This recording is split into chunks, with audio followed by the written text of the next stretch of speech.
আল্লাহর আদালতে মামলা দায়ের করবে সন্তান, আল্লাহর আদালতে মামলা,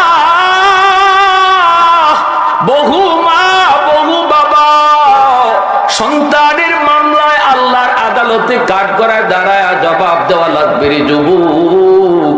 এজন্য বলি দিলটা একটু নরম করে কথা বলি শোনো। শিশুকালে আল্লাহর পরিচয় শিখাও। আল্লামা ডক্টর ইকবাল এত বড় ডক্টর, পাকিস্তানের অক্সফোর্ড বিশ্ববিদ্যালয় থেকে তিনি ডক্টরেট নিয়েছেন, অথচ লেখাপড়া হয়েছে মাদ্রাসায়, লেখাপড়া শুরু হয়েছে আল্লাহর পরিচয় দিয়া। বাপ মা লেখাপড়া শুরু করাইছি মাদ্রাসা দিয়া।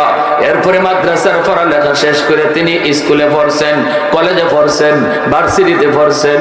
তারপরে ডক্টরেট ডিগ্রি আনার জন্য লন্ডন গেলেন, অক্সফোর্ড লন্ডন গেলেন। সেখানে যায় দেখা যায় তার কোনো পরিবর্তন নাই। ইসলামের পক্ষের বহুত বড় সৈনিক, ইহুদি টিচার, খ্রিস্টান টিচার, এদের মাঝে